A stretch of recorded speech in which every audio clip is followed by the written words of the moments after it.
ഐഫോൺസിൽ ഉപയോഗിക്കാൻ പറ്റിയ കുറച്ച് ടിപ്സ് കാണിച്ചു തരാം. ഇപ്പോൾ ഇത് നമ്മുടെ തേർഡ് പാർട്ട് വീഡിയോ ആണ്. അപ്പോൾ നമ്മുടെ ടിപ്സിൻ്റെ ഫസ്റ്റും സെക്കൻഡ് പാർട്ട് നിങ്ങൾ കണ്ടിട്ടില്ലെങ്കിൽ അതിൻ്റെ ലിങ്ക് ഞാൻ അവിടെ ഐ ബട്ടണിലും വീഡിയോയുടെ ഡിസ്ക്രിപ്ഷനിലും കൊടുക്കുന്നതായിരിക്കും. നിങ്ങൾക്ക് അവിടെ കയറി ഇത് ചെക്ക് ചെയ്ത് നോക്കാവുന്നതാണ്. അപ്പോൾ നമ്മൾ ആദ്യത്തെ ടിപ്പ് എന്ന് പറയുന്നത് നമ്മുടെ സഫാരി ജസ്റ്റ് ഓപ്പൺ ചെയ്യുക.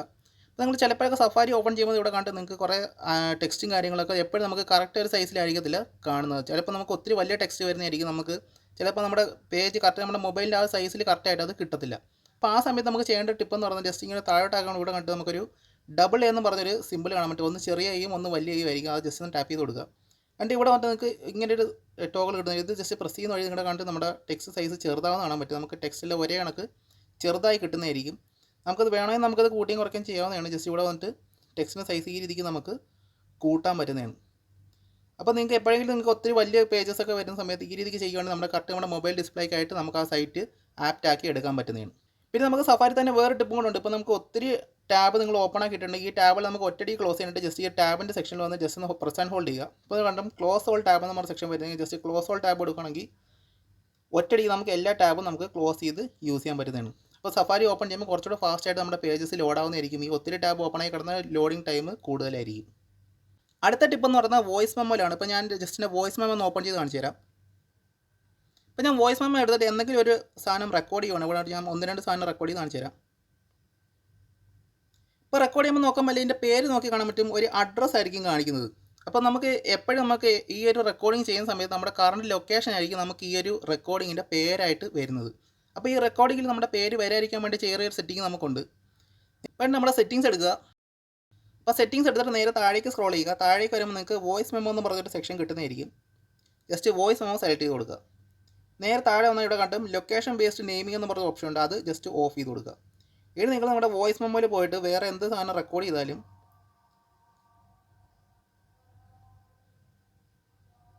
ന്യൂ റെക്കോർഡിംഗ് എന്ന് മാത്രമായിരിക്കും കാണിക്കുന്നത്. നമ്മുടെ ലൊക്കേഷൻ കാണിക്കത്തില്ല. ഈ രീതിക്ക് നമ്മുടെ റെക്കോർഡിങ്ങിൻ്റെ പേരിൽ നമുക്ക് വേറെ പേരാക്കാൻ പറ്റും. നമ്മുടെ ഈ ലൊക്കേഷൻ ഇനി വരത്തില്ല. അടുത്ത ടിപ്പ് എന്ന് പറയുന്നത് ഇപ്പോൾ നമ്മുടെ ഐഫോണിൽ എടുക്കുന്ന ഫോട്ടോസും വീഡിയോസൊക്കെ വളരെ ഹൈ ക്വാളിറ്റി ആയിരിക്കും. അത് കാരണം തന്നെ നമുക്ക് ആ ഒരു ഫോട്ടോസിൻ്റെയും വീഡിയോസിൻ്റെയും സൈസ് വളരെ കൂടുതലായിരിക്കും. ഇപ്പോൾ നമ്മുടെ ഫോണിൽ ഡ്യൂപ്ലിക്കേറ്റ് ആയിട്ട് ഒരേ കണക്കുള്ള 2 ഫോട്ടോസോ വീഡിയോസോ ഉണ്ടെങ്കിൽ നമുക്ക് സ്റ്റോറേജ് പെട്ടെന്ന് തീർന്നു പോകുന്നതായിരിക്കും. അപ്പോൾ ഇതാണെങ്കിലുള്ള ഡ്യൂപ്ലിക്കേറ്റ് ആയിട്ടുള്ള ഫോട്ടോസും വീഡിയോസും എങ്ങനെ ഡിലീറ്റ് ചെയ്യാൻ പറ്റുമെന്ന് ഞാൻ ജസ്റ്റ് ഒന്ന് കാണിച്ചു തരാം. അത് നമ്മുടെ ഫോട്ടോസ് ആപ്പ് ജസ്റ്റ് ഒന്ന് ഓപ്പൺ ചെയ്യുക. നേരെ താഴേക്ക് വന്നതിന് കൂടെ കണ്ടിട്ട് ഡ്യൂപ്ലിക്കേറ്റ്സ് എന്ന് പറയുന്ന സെക്ഷൻ ഉണ്ട്. അത് ജസ്റ്റ് സെലക്ട് ചെയ്ത് കൊടുക്കുക. അപ്പോൾ നിങ്ങളുടെ ഫോണിലുള്ള ഡ്യൂപ്ലിക്കേറ്റ് ആയിട്ടുള്ള ഫോട്ടോസും വീഡിയോസ് എല്ലാം നിങ്ങൾക്ക് ഇവിടെ കാണാൻ പറ്റുന്നതാണ്. ഇത് നിങ്ങൾക്ക് വേണമെങ്കിൽ ഒരു ഫോട്ടോ മാത്രം വെച്ചിട്ട് നിങ്ങൾക്ക് മറ്റേ ഡ്യൂപ്ലിക്കേറ്റ് ആയിട്ടുള്ള സാധനം ഡിലീറ്റ് ചെയ്യാൻ പറ്റുന്നത്, അല്ലെങ്കിൽ നിങ്ങൾക്ക് മൊത്തത്തിൽ തന്നെ ഇത് ഡിലീറ്റ് ചെയ്യാൻ പറ്റുന്നതായിരിക്കും. അപ്പോൾ എങ്ങനെ ഡിലീറ്റ് ചെയ്യാൻ പറ്റുമെന്ന് ജസ്റ്റ് ഒന്ന് കാണിച്ചു തരാം. മുകളിൽ വന്നിട്ട് സെലക്ട് കൊടുക്കുക. എന്നിട്ട് നിങ്ങൾക്ക് വേണ്ടുന്ന ഫോട്ടോസ് ജസ്റ്റ് ഒന്ന് സെലക്ട് ചെയ്യുക. അപ്പോൾ ഞാൻ സെലക്ട് ഓൾ കൊടുത്തിട്ട് ഞാൻ ഡിലീറ്റ് കൊടുക്കുകയാണെങ്കിൽ ഒറ്റയടിക്ക് ഫോട്ടോസ് എല്ലാം എനിക്ക് ഡിലീറ്റ് ചെയ്യാൻ പറ്റുന്നതാണ്. അല്ലെങ്കിൽ നമുക്ക് വേണ്ടുന്ന സാധനം മാത്രം നമുക്ക് ഇവിടെ സെലക്ട് ചെയ്ത് നമുക്ക് യൂസ് ചെയ്യാൻ പറ്റുന്നതാണ്. അപ്പോൾ ഈ രീതിക്ക് നിങ്ങൾക്ക് ഡ്യൂപ്ലിക്കേറ്റ് ഫോട്ടോസ് നിങ്ങളുടെ ഫോണിൽ നിന്ന് ഡിലീറ്റ് ചെയ്യുന്ന വഴി നിങ്ങൾക്ക് കുറച്ചുകൂടെ മെമ്മറി ലാഭിക്കാൻ പറ്റുന്നതാണ്. ഇപ്പോൾ നിങ്ങളുടെ ഐഫോണിൽ ഒത്തിരി ആപ്സ് നിങ്ങൾ ഓപ്പൺ ആക്കി നിർത്തിയിട്ടുണ്ട്. ഇപ്പോൾ നിങ്ങൾക്ക് പെട്ടെന്ന് തന്നെ വേറൊരു ആപ്പിലേക്ക് സ്വിച്ച് ചെയ്യണമെങ്കിൽ ജസ്റ്റ് ഇങ്ങനെ താഴെ ഇങ്ങനെ സ്വൈപ്പ് ചെയ്ത് കഴിഞ്ഞാൽ നിങ്ങൾക്ക് ഓരോരോ ആപ്സായിട്ട് നിങ്ങൾക്ക് സ്വിച്ച് ചെയ്യാൻ പറ്റുന്നതാണ്. ഇപ്പോൾ നിങ്ങളുടെ ഫോണിൽ ഒത്തിരി ആപ്സ് ഓപ്പൺ ആയി നിൽക്കുന്നതുകൊണ്ട് നിങ്ങൾക്ക് ഓരോന്നായിട്ട് ക്ലോസ് ചെയ്യേണ്ട കാര്യമില്ല. ജസ്റ്റ് 3 വിരലെടുത്തിട്ട് ജസ്റ്റ് ഇങ്ങനെ ക്ലോസ് ചെയ്താൽ നിങ്ങൾക്ക് മൾട്ടിപ്പിൾ ആപ്സ് ഒരേ സമയം നിങ്ങൾക്ക് റിമൂവ് ആക്കാൻ പറ്റുന്നതാണ്. അപ്പോൾ ഈ രീതിക്ക് എളുപ്പം തന്നെ നിങ്ങൾക്ക് ആപ്സ് റിമൂവ് ആക്കാൻ പറ്റും. പക്ഷേ ഐഫോണിൽ നിങ്ങൾക്ക് ഈ രീതിയിൽ ബാക്ക്ഗ്രൗണ്ടിൽ ഓടുന്ന ആപ്സ് റിമൂവ് ആക്കേണ്ട കാര്യമില്ല. കാരണം ഐഫോൺ ബാക്ക്ഗ്രൗണ്ട് ആപ്സ് ഒപ്റ്റിമൈസ് ചെയ്യുന്നതിൽ വളരെ മുൻപിലാണ്. അതുകൊണ്ട് തന്നെ നിങ്ങൾക്ക് ഈ രീതിയിൽ നിങ്ങൾ ആപ്സ് ക്ലോസ് ചെയ്യുന്ന വഴി കൂടുതൽ സ്ട്രെയിനാണ് നിങ്ങൾ ഫോണിൽ കൊടുക്കുന്നത്. കഴിയുമോ നിങ്ങൾ ഈ രീതിയിൽ ആപ്സ് ക്ലോസ് ചെയ്യാതിരിക്കുക. ക്ലോസ് ചെയ്തിരിക്കുന്ന വഴി നിങ്ങൾക്ക് വേറെ ഇഷ്യൂസ് ഒന്നും വരത്തില്ല. നിങ്ങൾക്ക് വളരെ നല്ല ബാറ്ററി ലൈഫ് ലഭിക്കുന്നതായിരിക്കും. അപ്പോൾ ഒത്തിരി ഐഫോൺ കമ്മ്യൂണിറ്റീസ് കാണുന്നൊരു ക്വസ്റ്റ്യനാണ് എന്തുകൊണ്ട് ഐഫോൺ 80% മുകളിലേക്ക് ചാർജ് ആവുന്നില്ല എന്ന് പറയുന്നത്. അപ്പോൾ ഇത് ചാർജ് ആവാത്തതിൻ്റെ മെയിൻ റീസൺ എന്ന് പറയുന്നത് ആപ്പിൾ അവരുടെ ഐഫോണിലുള്ള ബാറ്ററീസ് പെട്ടെന്ന് ഡീഗ്രേഡ് ആവാതിരിക്കാൻ വേണ്ടി ഒരു സെറ്റിംഗ് കൊണ്ടുവന്നിട്ടുണ്ട്. ആ സെറ്റിംഗ് ഇനേബിൾ ചെയ്ത് വെച്ചിരിക്കുന്നതിനാണ് നിങ്ങൾക്ക് ഒരു 80% മുകളിലേക്ക് ചാർജ് ആവാത്തത്. അപ്പോൾ ആ ഒരു സെറ്റിംഗ് ഓഫ് ചെയ്ത് കഴിഞ്ഞാൽ നിങ്ങൾക്ക് കറക്റ്റായിട്ട് 100%ലേക്ക് ത്രൂ ഔട്ട് ചാർജ് ആവുന്നതായിരിക്കും. പക്ഷേ ഇങ്ങനെ 100% ചാർജ് ചെയ്യുന്ന വഴി നിങ്ങളുടെ ബാറ്ററി ലൈഫ് പെട്ടെന്ന് തീരുന്നതായിരിക്കും. അതുകൊണ്ട് നിങ്ങൾ കഴിയുന്ന ആ ഒരു സെറ്റിംഗ് ഓൺ ആക്കി വെക്കുക. അപ്പോൾ നിങ്ങൾക്ക് കറക്റ്റായിട്ട് 100% ചാർജ് ആവണമെങ്കിൽ ഞാൻ ആ സെറ്റിംഗ് എങ്ങനെ ഓഫ് ചെയ്യുന്നതെന്ന് ജസ്റ്റ് ഒന്ന് കാണിച്ചു തരാം. സെറ്റിംഗ്സ് എടുക്കുക. നേരെ താഴേക്ക് വരിക. ബാറ്ററി സെലക്ട് ചെയ്യുക. ബാറ്ററി സെലക്ട് ചെയ്തിട്ട് ഇവിടെ കണ്ടും ബാറ്ററി ഹെൽത്ത് ആൻഡ് ചാർജിംഗ് എന്ന് പറഞ്ഞ ഓപ്ഷൻ ഉണ്ട്. അത് സെലക്ട് ചെയ്യുക. ഇവിടെ കണ്ടും ഒപ്റ്റിമൈസ്ഡ് ബാറ്ററി ചാർജിംഗ് എന്ന് പറയുന്ന സെറ്റിംഗ് ഉണ്ട്. ഇത് നിങ്ങൾ ഓണാക്കി വെച്ചിരിക്കുന്നതിനാണ് 80% മുകളിലേക്ക് ബാറ്ററി ചാർജ് ആവാത്തത്. ഇത് ഓഫ് ചെയ്തിട്ട് കഴിഞ്ഞാൽ നിങ്ങളുടെ ബാറ്ററി പെട്ടെന്ന് തന്നെ 100%ലേക്ക് ചാർജ് ആവുന്നതായിരിക്കും. പക്ഷേ 100% ചാർജ് ആവുന്ന വഴി നിങ്ങളുടെ ബാറ്ററിയുടെ ലൈഫ് സൈക്കിൾ പെട്ടെന്ന് കുറയുന്നതായിരിക്കും. ബാറ്ററി പെർസെൻറ്റേജ് പെട്ടെന്ന് ഡീഗ്രേഡ് ആവുന്നത് നിങ്ങൾക്ക് കാണാൻ പറ്റും. അതുകൊണ്ട് കഴിയുമോ നിങ്ങൾ ഈ ഒരു സെറ്റിംഗ് ഓണാക്കി തന്നെ വെച്ചേക്കുക. ഈ ഒപ്റ്റിമൈസ്ഡ് ബാറ്ററി ചാർജിങ് ഇനേബിൾ ചെയ്യുന്ന വഴി കുറച്ചുകൂടെ ബാറ്ററി ലൈഫ് നിങ്ങൾക്ക് ലഭിക്കുന്നതായിരിക്കും. അടുത്തൊരു ടിപ്പ് എന്ന് പറഞ്ഞാൽ ഇപ്പോൾ നിങ്ങളൊരു ആപ്പിൾ വാച്ച് യൂസർ ആണെങ്കിൽ നിങ്ങൾക്ക് ആപ്പിൾ വാച്ച് യൂസ് ചെയ്ത് നിങ്ങളുടെ ഐഫോണിൻ്റെ ക്യാമറ കൺട്രോൾ ചെയ്യാൻ പറ്റും. എങ്ങനെയാണെന്ന് ജസ്റ്റ് ഒന്ന് കാണിച്ചു തരാം. ഇപ്പോൾ ജസ്റ്റ് എൻ്റെ വാച്ച് ജസ്റ്റ് ഒന്ന് ഓപ്പൺ ആക്കിയിട്ട് ഇവിടെ കാണുന്ന ഒരു ക്യാമറ ഐക്കണുണ്ട്. ക്യാമറ ഐക്കൺ ജസ്റ്റ് ഒന്ന് സെലക്ട് ചെയ്ത് കഴിഞ്ഞാൽ ഇവിടെ കണ്ടിട്ട് നമുക്ക് ക്യാമറ ഓപ്പൺ ആയിട്ടുണ്ട്. അപ്പോൾ ഈ രീതിക്ക് എനിക്ക് എൻ്റെ ഫോണിൻ്റെ ക്യാമറ എനിക്ക് യൂസ് ചെയ്യാൻ പറ്റുന്നത്. അപ്പോൾ ഈ രീതിയിൽ നിങ്ങൾ ക്യാമറ യൂസ് ചെയ്യുമ്പോൾ കണ്ടിട്ട് നമുക്ക് വ്യൂ ഫൈൻഡർ ആയിട്ട് നമ്മുടെ വാച്ച് യൂസ് ചെയ്യാൻ പറ്റുന്നതാണ്. അപ്പം ഇത് നമുക്ക് ഒരു വ്ളോഗിങ് സെറ്റപ്പ് ആയിട്ട് നമുക്കിത് യൂസ് ചെയ്യാൻ പറ്റുന്നതാണ്. അപ്പോൾ ഈ ഒരു സെറ്റപ്പ് കൂടുതലും മെയിനായിട്ട് യൂസ്ഫുൾ ആയിട്ട് വരുന്നത് വ്ളോഗേഴ്സിനായിരിക്കും. അപ്പോൾ നിങ്ങൾക്ക് പെട്ടെന്നൊരു ക്യാമറ എടുക്കുക, അല്ലെങ്കിൽ നമുക്കൊരു ആപ്പിൾ വാച്ചും ഐഫോണും ഉണ്ടെങ്കിൽ ഈ രീതിയിൽ നിങ്ങൾക്ക് ഒരു ചെറിയൊരു വ്ളോഗിങ് സെറ്റപ്പ് പെട്ടെന്ന് തന്നെ സെറ്റ് ചെയ്ത് എടുക്കാൻ പറ്റുന്നതാണ്. അപ്പോൾ യൂസ്ഫുൾ ആണെങ്കിൽ ജസ്റ്റ് ഒന്ന് ട്രൈ ചെയ്ത് നോക്കുക. ഐഫോണിലുള്ള 6 ഡിജിറ്റ് പാസ്വേഡ് നിങ്ങൾക്ക് സേഫ് അല്ലാന്ന് തോന്നുവാണെങ്കിൽ നിങ്ങൾക്ക് ലെറ്ററും നമ്പറും ആയിട്ടുള്ള കോമ്പിനേഷനിലൊരു പാസ്വേഡ് നിങ്ങൾക്ക് ഇപ്പോൾ ഐഫോൺസിൽ സെറ്റ് ചെയ്യാൻ പറ്റും. എങ്ങനെയാണെന്ന് ജസ്റ്റ് ഒന്ന് കാണിച്ചു തരാം. സെറ്റിംഗ്സ് ഓപ്പൺ ചെയ്യുക. നേരെ താഴേക്ക് വരുമ്പോൾ face I D and passcode എന്ന് പറഞ്ഞ ഓപ്ഷൻ കിട്ടുന്നതായിരിക്കും. അത് സെലക്ട് ചെയ്യുക. അപ്പോൾ നിങ്ങളുടെ പാസ്വേഡ് എൻ്റർ ചെയ്യാൻ ചോദിക്കുന്നതായിരിക്കും. ജസ്റ്റ് നിങ്ങളുടെ പാസ്കോഡ് എൻ്റർ ചെയ്ത് കൊടുക്കുക. അപ്പോൾ നിങ്ങൾ പാസ്കോഡ് എൻ്റർ ചെയ്തിട്ടുണ്ട്. നേരെ താഴേക്ക് വന്നു കഴിഞ്ഞാൽ ഇവിടെ കണ്ടും ചേഞ്ച് പാസ്കോഡ് എന്ന് പറഞ്ഞൊരു ഓപ്ഷൻ ഉണ്ട്. അത് സെലക്ട് ചെയ്ത് കൊടുക്കുക. അപ്പോൾ നിങ്ങളുടെ കറണ്ട് പാസ്കോഡ് ഇവിടെ എൻ്റർ ചെയ്യാൻ ചോദിക്കുന്നതായിരിക്കും. അത് ജസ്റ്റ് ഒന്ന് എൻ്റർ ചെയ്ത് കൊടുക്കുക. അപ്പോൾ പാസ്കോഡ് എൻ്റർ ചെയ്തതിന് ശേഷം നിങ്ങളുടെ പുതിയ പാസ്കോഡ് എൻ്റർ ചെയ്യുന്നതിന് മുമ്പായിട്ട് ഇവിടെ കണ്ടും പാസ്കോഡ് ഓപ്ഷൻസ് എന്ന് പറഞ്ഞൊരു സെക്ഷൻ ഉണ്ട്. അത് സെലക്ട് ചെയ്ത് കൊടുക്കുക. അപ്പോൾ നിങ്ങളുടെ 3 ഓപ്ഷൻസ് കിട്ടുന്നതായിരിക്കും. ഇവിടെ കണ്ടും കസ്റ്റം ആൽഫ ന്യൂമറിക് കോഡ് എന്ന് പറഞ്ഞ ഓപ്ഷൻ ഉണ്ട്, കസ്റ്റം ന്യൂമറിക് കോഡ് എന്ന് പറഞ്ഞ ഓപ്ഷൻ ഉണ്ട്, 4 ഡിജിറ്റ് ന്യൂമറിക് കോഡ് എന്ന് പറഞ്ഞ ഓപ്ഷൻ ഉണ്ട്. അപ്പോൾ നിങ്ങൾക്ക് കസ്റ്റം ആൽഫ ന്യൂമറിക് കോഡ് കൊടുക്കുകയാണെങ്കിൽ നിങ്ങൾക്ക് ലെറ്ററും നമ്പറും ചേർത്തുള്ള കോമ്പിനേഷൻ നിങ്ങൾക്ക് സെറ്റ് ചെയ്യാൻ പറ്റും.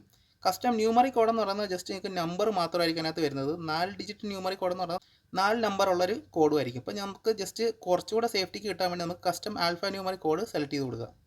അപ്പോൾ നിങ്ങൾക്ക് വേണ്ടുന്ന കോഡുകൾ നിങ്ങൾക്ക് ഇവിടെ സെറ്റ് ചെയ്ത് കൊടുക്കാൻ പറ്റും. നമുക്ക് ലെറ്റേഴ്സ് യൂസ് ചെയ്യാം, നമ്പേഴ്സ് നിങ്ങൾക്ക് ഇതിനകത്ത് യൂസ് ചെയ്ത് നിങ്ങൾക്ക് പുതിയൊരു പാസ്കോഡ് സെറ്റ് ചെയ്തിട്ട് നിങ്ങൾക്ക് കുറച്ചുകൂടെ സേഫ്റ്റി വർദ്ധിപ്പിക്കാൻ പറ്റുന്നതാണ്. അപ്പോൾ നിങ്ങൾക്ക് വേണ്ടുന്ന കോഡ് ജസ്റ്റ് ഇവിടെ സെലക്ട് ചെയ്ത് കൊടുത്തു കഴിഞ്ഞാൽ നിങ്ങൾക്ക് ഡണ്ണ് കൊടുത്തു കഴിഞ്ഞാൽ നിങ്ങൾക്ക് ആ ഒരു പാസ്കോഡ് ആയിരിക്കും നിങ്ങളുടെ ഫോൺ അൺലോക്ക് ചെയ്യാനായിട്ട് പിന്നീട് നിങ്ങൾ യൂസ് ചെയ്യുക. 6 ഡിജിറ്റ് പാസ്കോഡ് പിന്നെ ചോദിക്കത്തില്ല. ലെറ്റേഴ്സും നമ്പേഴ്സും ചേർത്തുള്ള പാസ്കോഡ് ആയിരിക്കും ചോദിക്കുന്നത്. അപ്പോൾ ഇത് ബാക്കിയുള്ളവർക്ക് കണ്ടുപിടിക്കാൻ കുറച്ചുകൂടെ ബുദ്ധിമുട്ടായിരിക്കും. അപ്പോൾ ഈ ഒരു ട്രിക്ക് നിങ്ങൾ ഇപ്പോൾ തന്നെ നിങ്ങളുടെ ഐഫോണിൽ ജസ്റ്റ് ഒന്ന് ചെയ്തു നോക്കുക. ഉപകാരപ്പെടുവാണെങ്കിൽ അത് കണ്ടിന്യൂ ചെയ്യുക. ഐഫോണിലുള്ള മെസ്സേജസ് ആപ്പിൽ നമുക്ക് പിൻ ഓപ്ഷൻസ് അവൈലബിൾ ആണ്. അപ്പോൾ അതെങ്ങനെയാണ് ചെയ്യുന്നതെന്ന് ജസ്റ്റ് ഒന്ന് കാണിച്ചു തരാം. ഇപ്പോൾ നിങ്ങൾക്ക് ഇമ്പോർട്ടൻ്റ് ആയിട്ട് ആരെങ്കിലും നിങ്ങൾക്ക് മെസ്സേജ് അയക്കുന്നുണ്ടെങ്കിൽ ആ മെസ്സേജസ് നിങ്ങളുടെ മെസ്സേജിൻ്റെ ഫസ്റ്റ് തന്നെ കാണിക്കാനായിട്ട് ചെറിയൊരു ഓപ്ഷൻ കാണിച്ചു തരാം. അപ്പോൾ അതിനായിട്ട് ഇവിടെ ലെഫ്റ്റ് സൈഡ് മുകളിലായിട്ട് നമുക്ക് എഡിറ്റ് എന്ന് പറഞ്ഞ ഓപ്ഷൻ ഉണ്ട്. അത് സെലക്ട് ചെയ്ത് കൊടുക്കുക. ഇവിടെ കാണാനായിട്ടും എഡിറ്റ് പിൻസ് എന്ന് പറഞ്ഞ ഓപ്ഷൻ ഉണ്ട്. അത് സെലക്ട് ചെയ്യുക. അപ്പോൾ നിങ്ങൾക്ക് ഇങ്ങനെ കുറച്ച് ഓപ്ഷൻസ് ഇവിടെ വരുന്നത്. ഇവിടെ കാണാൻ തൊട്ടടുത്തായിട്ട് ഒരു പിന്നിൻ്റെ ഒരു ഓപ്ഷൻ വരുന്നുണ്ട്. നിങ്ങൾക്ക് ആവശ്യമുള്ള കോൺടാക്ട്സ് നിങ്ങൾക്ക് ഇവിടെ പിൻ ചെയ്ത് വയ്ക്കാൻ പറ്റുന്നുണ്ട്. ഞാൻ ഇപ്പോൾ ജസ്റ്റ് ഒരെണ്ണം സെലക്ട് ചെയ്ത് കാണിച്ചു തരാം. ഞാൻ ഒരെണ്ണം സെലക്ട് ചെയ്യുന്നത് ഇവിടെ വന്നിട്ടുണ്ട്. അടുത്തായിട്ട് ജസ്റ്റ് എത്തിസ്ഥലത്തോട് ജസ്റ്റ് ഒന്ന് പിൻ ചെയ്യുന്നുണ്ട്. അപ്പോൾ അടുത്തായിട്ട് ഞാൻ ജസ്റ്റ് ഡണ്ണ് കൊടുക്കുകയാണെങ്കിൽ ഈ 2 കോൺടാക്ട്സ് എനിക്കിവിടെ മുകളിലായിട്ട് വന്നിട്ടുണ്ട്. ഈ 2 കോൺടാക്ട്സ് ആയിരിക്കും എനിക്ക് ആദ്യം തന്നെ എൻ്റെ മെസ്സേജിൽ കാണിക്കുന്നത്. ഇവിടെ എനിക്ക് നമ്പർ കാണിക്കുന്നതായിരിക്കും എത്ര മെസ്സേജ് വന്നിട്ടുണ്ട്. അത് സെലക്ട് ചെയ്ത് കഴിഞ്ഞാൽ എനിക്ക് ആ മെസ്സേജസിലേക്ക് പോകുന്നതായിരിക്കും. അപ്പോൾ ഈ രീതിയിൽ നിങ്ങൾക്ക് ഏതൊരു കോൺടാക്റ്റിൻ്റെ മെസ്സേജ് നിങ്ങൾക്ക് പിൻ ചെയ്ത് മെസ്സേജ് ആപ്പിൽ യൂസ് ചെയ്യാൻ പറ്റുന്നതാണ്. അപ്പോൾ നമ്മളറിയാതെ തന്നെ നമ്മുടെ ഐഫോൺസിൽ ആപ്പിൾ അവരുടെ കുറച്ച് ഫീച്ചേഴ്സ് ടെസ്റ്റ് ചെയ്തുകൊണ്ടിരിക്കുന്നുണ്ട്. അത് ഏതൊക്കെയാണെന്ന് ഞാൻ ജസ്റ്റ് ഒന്ന് കാണിച്ചു തരാം. സെറ്റിംഗ്സ് ഓപ്പൺ ചെയ്യുക. നേരെ താഴേക്ക് വന്നു കഴിഞ്ഞാൽ സഫാരി കിട്ടുന്നതായിരിക്കും. സഫാരി ജസ്റ്റ് ഓപ്പൺ ചെയ്യുക. ഓപ്പൺ ചെയ്തിട്ട് നേരെ താഴെ വന്ന് ഇവിടെ കണ്ടും അഡ്വാൻസ്ഡ് എന്ന് പറഞ്ഞൊരു ഫീച്ചർ ഉണ്ട്. അത് സെലക്ട് ചെയ്ത് കൊടുക്കുക. ഇവിടെ കണ്ടും എക്സ്പെരിമെൻ്റൽ ഫീച്ചേഴ്സ് എന്ന് പറഞ്ഞ സെക്ഷൻ ഉണ്ട്. അത് സെലക്ട് ചെയ്ത് കഴിഞ്ഞാൽ നിങ്ങളുടെ ഐഫോൺസിൽ ഇപ്പോൾ കറൻറ്റ്ലി ആക്റ്റീവ് ആയിട്ടുള്ള എക്സ്പെരിമെൻ്റൽ ഫീച്ചേഴ്സ് നിങ്ങൾക്ക് ഇവിടെ കാണാൻ പറ്റുന്നതാണ്. ഇപ്പോൾ ഇതൊക്കെ ആയിരിക്കും ഇനി കുറച്ച് കഴിയുമ്പോൾ നമ്മുടെ പുതിയ അപ്ഡേറ്റിൽ നമുക്ക് കിട്ടുന്ന ഫീച്ചേഴ്സ്. അപ്പോൾ ഇത് നമുക്ക് കറൻറ്റ്ലി ഇപ്പോൾ നമ്മുടെ ഫോണിൽ ആക്റ്റീവായിട്ട് നിൽക്കുന്ന ഫീച്ചേഴ്സ് നമുക്കിവിടെ കാണാൻ പറ്റുന്നുണ്ട്. അപ്പോൾ ഇതൊക്കെയാണ് ഇപ്പോൾ ആപ്പിൾ നമ്മുടെ ഫോണിൽ കറൻറ്റ്ലി ടെസ്റ്റ് ചെയ്തുകൊണ്ടിരിക്കുന്നത്. തൊട്ടടുത്തുള്ള അപ്ഡേറ്റിൽ നമുക്ക് ഈ ഒരു ഫീച്ചേഴ്സ് കാണാൻ പറ്റുന്നതാണ്. അടുത്തായിട്ട് നമ്മുടെ ഐഫോണിൻ്റെ ബാറ്ററി പെർസെൻറ്റേജ് നമുക്ക് എത്രയെന്ന് കറൻറ്റ്ലി അറിയാനായിട്ട് നമുക്ക് ചെറിയ സെറ്റിംഗ് ഉണ്ട്. സെറ്റിംഗ്സ് എടുക്കുക. നേരെ താഴേക്ക് വരിക. ബാറ്ററി സെലക്ട് ചെയ്യുക. അപ്പോൾ തൊട്ട് മുകളിലായിട്ട് തന്നെ നമുക്ക് ബാറ്ററി പെർസെൻറ്റേജ് എന്ന് പറഞ്ഞ ഓപ്ഷൻ കിട്ടുന്നുണ്ട്. അത് ജസ്റ്റ് സെലക്ട് ചെയ്ത് കൊടുക്കുക. അപ്പോൾ കണ്ടും ബാറ്ററി പെർസെൻറ്റേജ് നമുക്ക് എത്രയെന്ന് നമുക്കിവിടെ മുകളിൽ ബാറ്ററി ഐക്കണിൽ തന്നെ കാണിക്കുന്നുണ്ട്. അപ്പോൾ ഈ ഒരു ഫീച്ചർ ഇനേബിൾ ചെയ്താൽ നമുക്ക് കറൻറ്റ്ലി ഉള്ള ബാറ്ററി പെർസെൻറ്റേജ് നമുക്ക് വളരെ സിമ്പിളായിട്ട് തന്നെ അറിയാൻ പറ്റുന്നതാണ്. ഒന്നിൽ കൂടുതൽ ആപ്പിൾ ഡിവൈസസ് നിങ്ങളുടെ കയ്യിലുണ്ടെങ്കിൽ ചില സമയങ്ങളിൽ നമ്മുടെ എയർപോഡ്സ് 2 ഡിവൈസായിട്ട് സ്വിച്ച് ചെയ്യുന്ന സമയങ്ങളിൽ ചെറിയ ബുദ്ധിമുട്ടുണ്ടാവാറുണ്ട്.